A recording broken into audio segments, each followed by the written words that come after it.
Hi, hello, my name is Daniela and welcome. Today we're going to be doing the May wrap-up. I know it's a little bit late, but life happens. So this month was not so great for reading. I only read 4 books. One was a travel guide and the other 3 were audiobooks. I'm still stuck on a video that I'm making. It's been a bumpy road, but I'm gonna go on vacation soon, so I'm gonna read a lot more. Although it's gonna be like a walking vacation, but we're gonna walk a lot. Not so much lying on the beach, so we'll see how much I actually get read. But let's jump right into it. So the first book that I read this month or listened to on audiobook was Mythos by Stephen Fry. The book has a second part called Heroes, which is about Greek heroes, which I'm also gonna pick up, but let's concentrate on Mythos for now. So Stephen Fry's book Mythos is a recounting of the most famous Greek myths, the stories of gods and titans, and all those other famous peeps in Greek mythology. For me, this book wasn't as informative as it could have been were I to go into it completely blind. Meaning I would have not had any prior knowledge to Greek mythology. I already have like a basic understanding of Greek mythology, know all the big myths.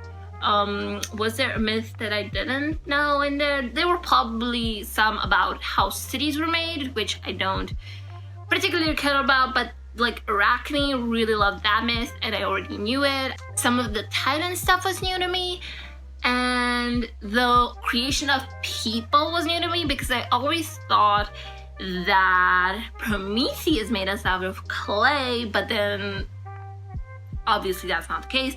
I don't know how much I want to spoil in case you don't know. If you know nothing about Greek mythology or have a very, very like basic understanding, like they're gods. Greek mythology has these gods. I would highly recommend listening to Stephen Fry's Mythos because it is not only highly educational, it is very much entertaining. He presents the stories, the myths in a way where it is very entertaining, it is very storytelling, it is very like a friend telling you gossip, a friend telling you a story. So if I was to learn Greek mythology from scratch, I would definitely start with Stephen Fry's Mythos. I knew a lot of Greek mythology from like growing up as a child, but also I learned a lot just recently from the Percy Jackson series and the Heroes of Olympus series. So this was it filled some gaps in, but I already had like a pretty good solid, if you know what I mean. And I give it a 4 out of 5. Again, if maybe I didn't know anything about Greek mythology, it would be a 5, but since I already knew, it was kind of repetitive. A lot of parts were repetitive for me. Next up, we have Voyager by Diana Gabaldon. This is the 3rd book in the Outlander series. In this book, Claire returns to Jamie after she finds out that he did not die in Culloden. I just feel that the books are getting weaker and weaker.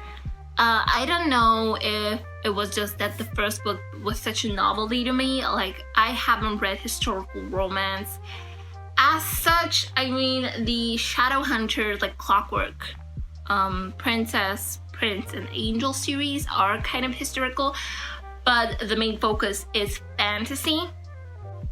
Plus, there are no spicy scenes in those books, and I do love a good spicy scene, so maybe it was just the novelty of having a historical romance with spicy scenes that made me put Outlander at a 5 stars. So yeah, the books are slowly degrading for me. This is still a 4-star, but there are some things that I just wish were different. Like, I wish they were more parallels with the past and future of Claire's life and her daughter's life, and how she is coping with her mother going after her father, even though and abandoning her in the process. And I was impatient with the plot. I kind of wanted to know, like, where is this going? This is, like, I felt it was going nowhere. Like, we were just following them without a goal, you know, like. And then when we got a goal, I was like, okay, so come on, move it along. Like, I want to know, come on. Like, it took so long to get from point A to point C to point F to point G. Like, you know, it just, like, it dwelled on some parts for too long, I feel. That didn't have to be there. And it's a thick book. Like, you could have dropped some stuff and it would still be the same book. I would still recommend the series. It's still pretty good, but I think it also gets less spicy as it goes on. And maybe it's just the novelty of a young couple just married, not even properly knowing each other, falling in, like, finding solace in each other's bodies, or if I, like, how would I put it? But I have read, like, further in the series now, and I have found an appreciation for the much tender love that Claire and Jamie have for each other now, like a tender longing and lust of a long together couple, if that makes sense. But maybe that's intentional in this book, that it's less spicy because Jamie and Claire are just freshly reunited and they are still finding and rediscovering that passion for each other.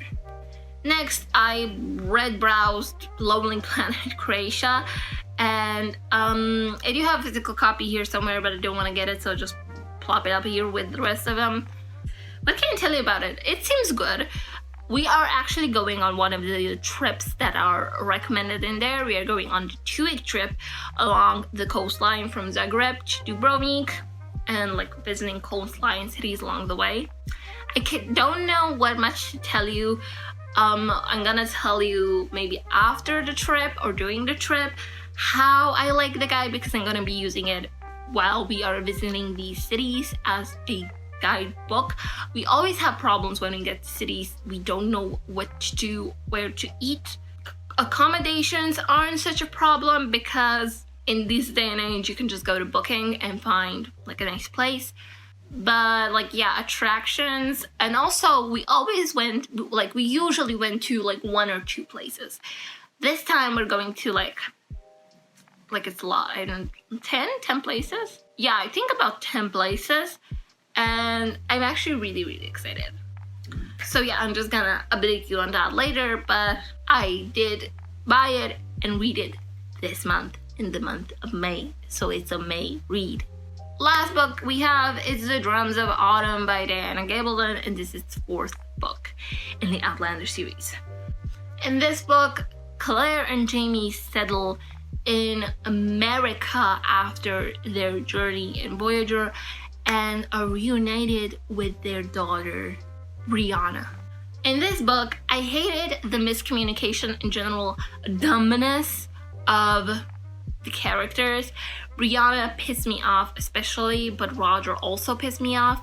Like, I feel like once they stepped through the stones, they became at least 50% more dumber than they already were. I mean, come on, guys. Like, really? I hate miscommunication in books, and this was a big plot point in this book. Just miscommunication and straight up dumbness. Like I already said, no, it's still a 4 out of 5.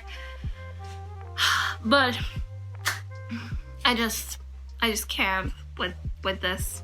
Like, I don't want to tell you what it is because it is a big plot point and it would be a big spoiler if I told you. So just know that the characters are acting like dumbasses, especially Brianna and Roger. I'm washing my hands of them. They are dumb characters in this book.